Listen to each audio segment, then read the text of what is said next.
حضور نے فرمایا کہ آج ہم اپنے ایک چاہنے والے کو ایک انعام دینا چاہتے ہیں۔ دیکھیے تو سرکار کے پاس نہ پوٹلی ہے، نہ پاٹلا ہے، نہ روپیے ہے، نہ رقم ہے، نہ سونا ہے، نہ چاندی ہے، سرکار کیا انعام دینے والے ہیں؟ سب کی تشویش، بڑے انکوزیٹو ہو گئے۔ دیکھے تو کیا ہے، آپ نے حضرت خزیمہ کا نام پکارا، فرمایا کہ دیکھو آج کے بعد سے خزیمہ کہیں بھی شریک رہیں اور ان کی گواہی کی ضرورت ہو تو ان کی ایک گواہی 2 گواہوں کے برابر ہوگی۔ یہ انعام دے رہے ہیں ہم کو۔ لوگوں نے کہا حضور یہ کیا خاص بات ہے؟ تو کہا کہ آج ایسی جگہ انہوں نے گواہی دی ہے، اللہ تعالیٰ نے مجھے جو اختیارات دیے ہیں ان اختیارات کا میں استعمال کر کے ان کے ایک گواہی کو 2 گواہی کے برابر بنا دے رہا ہوں۔ اب کیا کہنے، عقد ہو رہا ہے، 2 گواہ کی ضرورت ہے، خزیمہ رہے تو کافی ہے، 2 گواہوں کے برابر ان کی ایک گواہی ہے۔ ایسے ہر جگہ 2 گواہوں کی جگہ ایک گواہی۔ اب دیکھیے اللہ تعالیٰ اس واقعے کے ذریعے قرآن کی حفاظت کیسی کرتا ہے۔ جب حضرت صدیق اکبر رضی اللہ عنہ کے زمانے میں لوگ مختلف باہر گئے کہ قرآن پڑھے اور اس کے اندر آپس میں، چونکہ ہمارے پاس جیسے کتاب ہے ویسی کتابی شکل میں نہیں تھا قرآن، کسی کے پاس چمڑوں پہ لکھا ہوا تھا، کسی کے اوپر پتوں پہ لکھا ہوا تھا، کسی پہ اونٹ کی ہڈیوں کے اوپر لکھا ہوا تھا، کوئی اس زمانے کا بنا ہوا کاغذ اس کے اوپر تھا۔ تو ایسی مصدقہ ایک جلد میں کتاب نہیں تھی قرآن کی، اس وجہ سے آپس میں جھگڑے پیدا ہونے لگے، یہاں تک کہ ایک جہاد میں جا کر اتنے شہید ہو گئے، اس میں حفاظ کرامی شہید ہو گئے کئی۔ تو حضرت عمر رضی اللہ تعالیٰ حضرت صدیق اکبر سے عرض کریں گے کہ یا امیر المومنین، دیکھیے اتنے حافظ شہید ہو گئے ہیں جن کے سینوں میں قرآن تھا، ہمارے پاس تو کوئی مرتبہ قرآن نہیں ہے، لہذا اب ضرورت اس بات کی ہے کہ فوری تمام قرآن کی آیتوں کو ایک جگہ جمع کر دیا جائے۔ 6666 آیتیں ایک جگہ جمع کر دیں، حضور نے جو ترتیب بتائی ہے اس ترتیب سے ہم اس کو جمع کر دیں۔ پہلے ابو بکر صدیق رضی اللہ عنہ فرمانے لگے بھئی یہ سرکار کے زمانے میں نہیں تھے تو میں کیسے کروں؟ دیکھیے یہاں پر بھی سوچنے کی بات ہے۔ جو بدعت کی تعریف یہ کہتے ہیں کہ سرکار کے زمانے میں جو نہیں تھی اور نئی پیدا ہوئی ہے، تو ابو بکر صدیق رضی اللہ تعالیٰ عنہ بھی سوچنے لگے سرکار کے زمانے میں قرآن جمع نہیں ہوا تو میں جمع کیسے کروں؟ حضرت فاروق اعظم رضی اللہ عنہ نے ان کے سامنے پوری تفصیل اس غزوے کی بیان کر دی کہ اتنے حفاظ شہید ہو گئے، ایسی لڑتے رہیں گے آپس میں قرآن کی آیتوں کے لیے۔ اللہ تعالیٰ نے ان کے دل میں ہدایت کی روشنی ڈال دی، ایگری ہو گئے۔ ایگری ہونے کے بعد ہوا یہ کہ حضرت زید بن ثابت رضی اللہ عنہ کی سرکردگی میں ایک کمیشن قائم کیا گیا اور ان کے تفویض یہ کام کیا گیا کہ جتنے جس کے پاس قرآنی آیتیں ہیں ان سب کو جمع کرتے جاؤ، اگر کسی کے پاس صرف ایک ہی آیت ہے تو نہیں لینا، بلکہ سیکنڈ اوپینین ایک کے علاوہ دوسرے کے پاس بھی آیت ہو تو اس کو لیتے جاؤ، جمع کرتے جاؤ۔ پیریڈ ختم ہوتے ہی کمیشن کا امیر المومنین کے پاس حاضر ہوئے، عرض کرنے لگے امیر المومنین آپ کے حکم کی تعمیل پوری ہو گئی ہے مگر ایک پرابلم پیدا ہو گیا ہے۔ وہ کیا ہے؟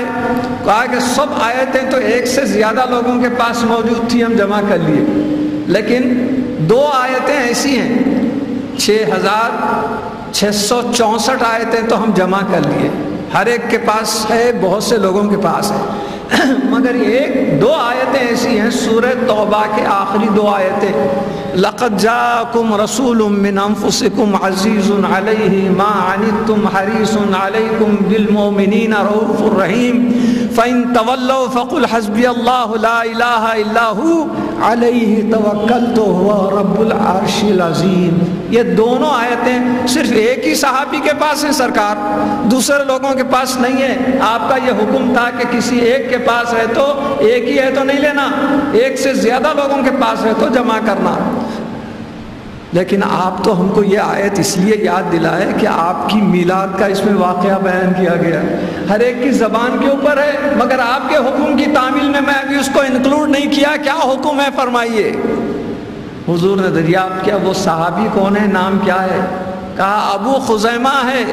بس کیا کہنا تھا کہ ابو بکر صدیق رضی اللہ تعالیٰ نے فرمایا کہ ہمارا مسئلہ حل ہو گیا. میرے سرکار نے ان کی ایک گواہی کو 2 گواہیوں کے برابر قرار دیا تھا. ان کے ایک ہی کے پاس ہے یہ آیتیں تو اس کو ہم 2 گواہوں کے برابر لے لیتے ہیں. سرکار نے اس سے بیشتر کیا ان کی مصلحت تھی, کیا فراست تھی, کیا فطانت تھی کہ سرکار نے ان کی ایک گواہی کو 2 گواہیوں کے برابر قرار دیا تھا. اسی سے قرآن کی حفاظت ہو گئی. تو اللہ تعالیٰ حفاظت کرنا چاہتا ہے تو کتنے طریقے ایجاد کر رہا ہے, کتنے نئے نئے طریقے, اور اپنے قرآن کی حفاظت کرتے جا رہا ہے. اسی لیے میں اکثر کہا کرتا ہوں دنیا میں سیلاب آ سکتے ہیں, طوفان آ سکتے ہیں, زلزلے آ سکتے ہیں, زمین زیر و زبر ہو سکتا ہے, مگر قرآن کا زبر زیر نہیں ہو سکتا, زیر زبر نہیں ہو سکتا, کیونکہ اس کی حفاظت کا ذمہ اللہ تعالیٰ کے ذمہ ہے. فرمایا وَهَذَا كِتَابٌ مُصَدِّقٌ لِسَانًا عَرَبِيًّا لِيُنذِرَ الَّذِينَ ظَلَمُوا. یہ کتاب ایسی ہے پچھلی کتابوں کو بھی سند صداقت دے رہی ہے. ہاں تورات ہے, واقعی تورات ہے, وہ اپنی اوریجنل حالت میں نہیں ہے, مگر ہم کو حکم ہے کہ ان کتابوں پر بھی ایمان لائیں. اوریجنل ہے تو اس کو ہم پڑھ سکتے ہیں, مگر جب اوریجنل نہیں ہے تو وہ آلٹرڈ ہے, تحریف کا شکار ہو گئی ہے. مگر تورات نامی ایک کتاب تو نازل ہوئی, اس کے اوپر تو آمنت باللہ ورسلہ وکتبہ کا بھی لفظ ہے, اس میں کتابوں پر بھی ایمان لانا لازمی ہے. تو یہ مصدقا لسانا عربیہ, اور یہ جو اتری ہے کتاب قرآن پاک کی لسان عربی میں, عربی زبان میں اتری. دیکھیے محبوب کی ہر بات تو محبوب ہوتی, مگر محبوب سے نسبت رکھنے والی ہر بات بھی محبوب ہوتی. تو سرکار دو عالم صلی اللہ علیہ وسلم کی زبان عربی تھی. اللہ تعالیٰ چاہتا تو عبرانی زبان میں, ہیبرو میں, کسی دوسری زبان میں, رومن میں اتار سکتا تھا, مگر اپنے محبوب کی نسبت چونکہ عربی زبان سے ہے لہذا قرآن کو عربی زبان میں اتار دیا. آج دنیا تمام میں جہاں بھی نماز پڑھی جاتی ہے کوئی اپنی لینگویج میں نماز نہیں پڑھ سکتا. قرآن پڑھ رہا ہے تو اپنی لینگویج میں نہیں پڑھ سکتا, اس کو قرآن بھی عربی میں ہی پڑھنا لازمی ہے تو یہ ثواب ملتا ہے. نماز کے اندر عربی الفاظ ہی ادا کرو تو نماز ہوتی ہے, اگر انگریزی میں پڑھو تو نماز ہی نہیں ہوتی. کیوں؟ اس وجہ سے کہ جس نے نماز سکھائی ہے اس کی زبان کو چھوڑ کر آپ نماز کیسے حاصل کر سکتے ہیں. ان کی زبان میں اپنی طرف سے عرضی کرو تو اللہ تعالیٰ کو بھی پسند ہے, کیونکہ وہ میرے محبوب کی زبان ہے. لسانً عربیًا لِيُنذِرَ الَّذِينَ ظَلَمُوا, جن لوگوں نے ظلم کیا ہے, شرک کیا ہے, یقین نہیں لائے, ایمان نہیں لے آئے, تو ان لوگوں کو یہ کتاب آئی ہے ڈرانے کے لیے, وارننگ دینے کے لیے, انتباہ دینے کے لیے. سرکار دو عالم صلی اللہ علیہ وسلم بشیر بھی ہیں, نذیر بھی ہیں. بشیر کے معنی کوئی اچھا کام کیے تو اس کے اچھے بدلے کی بشارت, خوشخبری دے رہے ہیں. لیکن اگر کوئی برا کام کر رہا ہے تو حضور ڈرانے والے بھی ہیں. نذیر معنی ڈرانے والے, وارننگ دینے والے, دیکھو ایسا کام مت کرو, اس کا نتیجہ ایسا ہوگا, اس کا مواخذہ یہ ہوگا. اس لیے سرکار بشیر بھی ہیں, مبشر بھی ہیں, نذیر بھی ہیں. تو یہاں فرما لِيُنذِرَ الَّذِينَ ظَلَمُوا, جن لوگوں نے ظلم کیا ہے. اور ظلم میں سب سے بڑا ظلم کی تعریف تو یہ ہے کہ کسی کی کوئی چیز, کوئی صفت, کوئی ایٹریبیوٹ, کوئی کوالٹی ہے وہ کسی دوسرے کو لگا دینا. جیسے ایک عورت ہے یا ایک مرد ہے, اپنی بیوی کے علاوہ جو بیوی کے حقوق ہیں کسی دوسرے کو دے رہا ہے, تو یہ اپنی بیوی کی محبت میں کسی کو شریک کر رہا ہے. یا بیوی ہے اپنے شوہر کے لیے جو محبت کرنی ہے وہی محبت میں کسی کو شریک کر رہی ہے, تو یہ ظلم کی تعریف میں ہے. یہ دنیا کا معاملہ ہے, لیکن قرآن کہتا ہے ان الشرک لظلم عظیم, شرک سب سے بڑا ظلم ہے, کیونکہ جو اللہ تعالیٰ کا مقام ہے, مرتبہ ہے, عظمت ہے, الوہیت ہے, اس کی وحدانیت ہے, اس کو کسی باطل جھوٹے خدا کو ادا کر دیا گیا.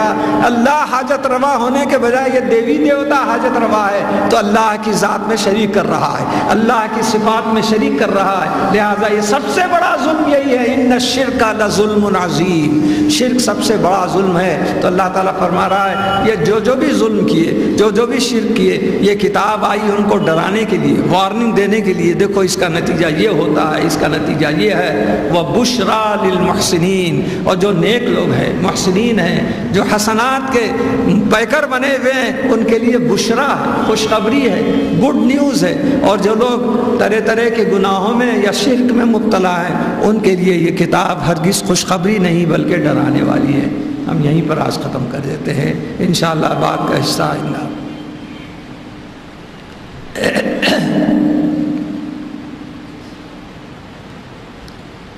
آج کی حدیث شریف سماعت فرمائیے۔ ان حذیفہ رضی اللہ تعالیٰ عنہ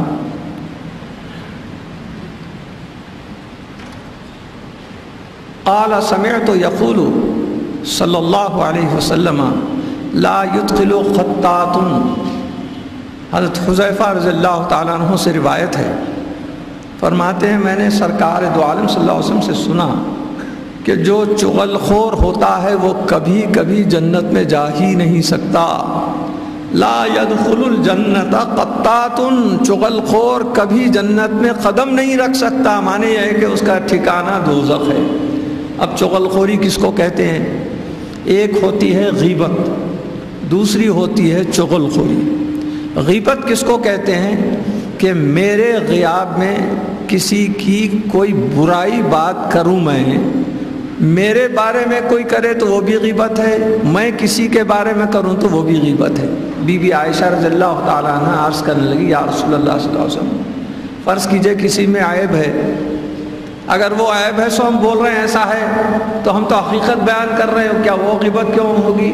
تو سرکار نے فرمایا چاہے سامنے بولو چاہے پیچھے بولو، کوئی ایسی چیز اگر ان کے غیاب میں بولے ہیں وہی ان کے سامنے بولو تو اس کے دل کو تکلیف پہنچے تو یہ غیبت کی تعریف ہے۔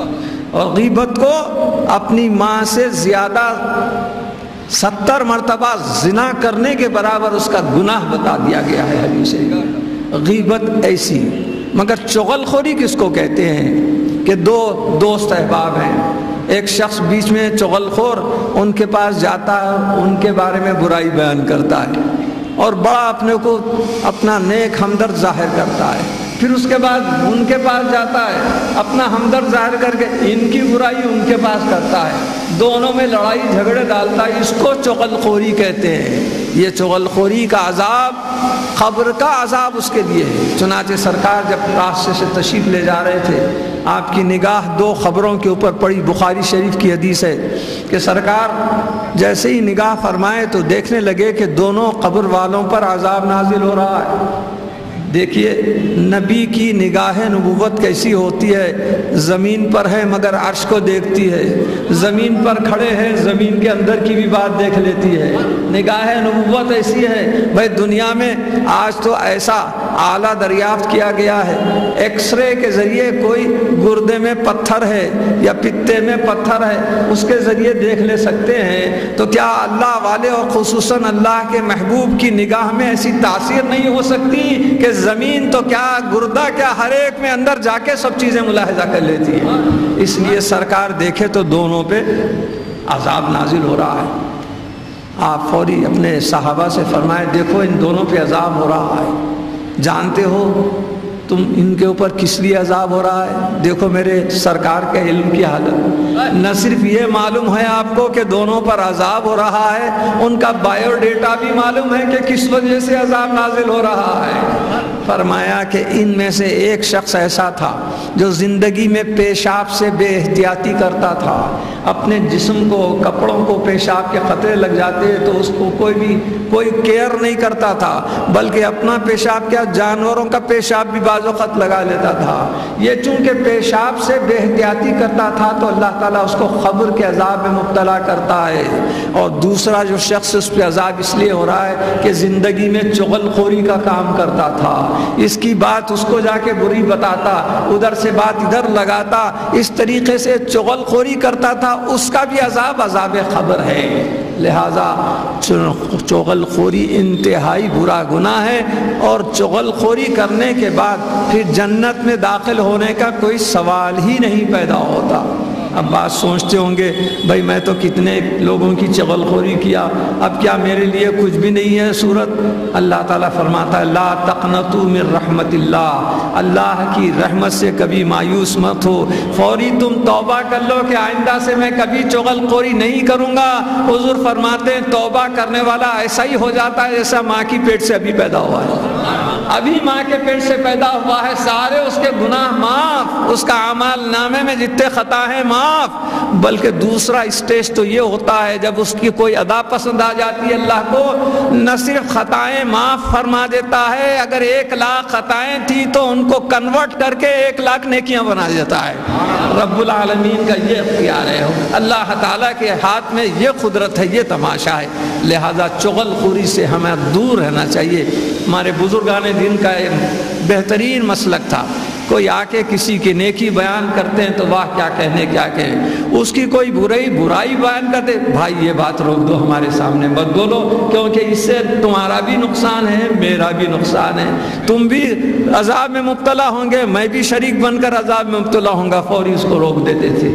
اس طرح ہمیں حضور نے اپنے اخلاق کی بھی تربیت اور تعلیم دی کہ جب چغلخوری کا راز فاش ہو جائے گا تو دونوں میں لڑائی جھگڑے ہو جائیں گے، لیکن سرکار چاہتے ہیں کہ پورا رہیں تو چغلخوری سے بچو تو آپس میں تعلقات بھی اچھے رہیں گے اور دو پرامن تعلقات معاشرتی رہیں گے۔ یہ تھی آج کی حدیث شریف۔ آج کا فقہی مسئلہ بھی سماعت فرمائیے۔